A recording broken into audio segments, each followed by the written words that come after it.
and today I'm going to be talking about autism. Before I start, I wanted to go and revisit the definition of chronic. So chronic by definition means occurring over a long period of time, and therefore a chronic condition is an illness or a disease that needs continuous long-term treatment.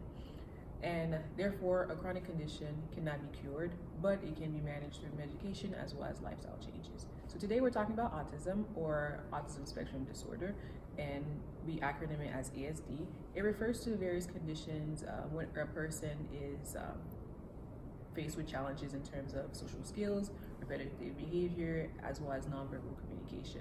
So we can say spectrum because it refers to the severity of the challenges that a person with autism can face.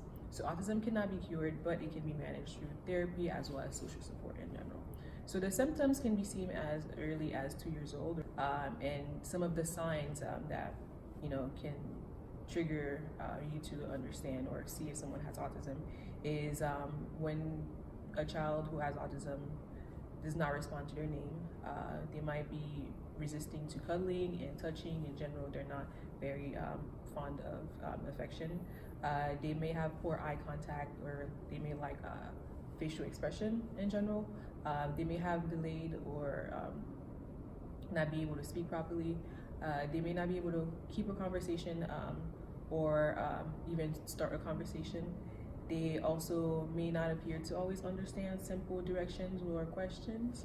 And when they are in a social setting, they might be sometimes passive, disruptive, or even aggressive.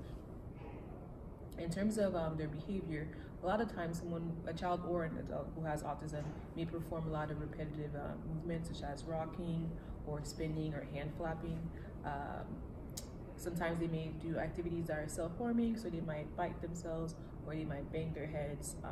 It depends the severity again of the spectrum. They also sometimes develop routines, and they don't like when those routines are disrupted. And a lot of times they also might have sensitivities to light or even like a lot of food preferences because the texture of a food might be bothersome for them. Some of the risk factors for autism include being a male. Boys are more likely to develop autism than girls. Or if you have a child who already has been diagnosed with autism, there's a likelihood that their sibling might also have it.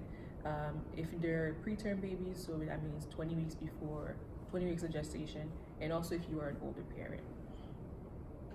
So there is no cure for autism, as I said before, but you can manage it through a lot of therapies, so behavior and communication therapy, what they call applied behavior analysis, a lot of educational therapies, and also therapy for the family, so family therapy. It's important for parents to learn how to play and communicate with their child who has autism.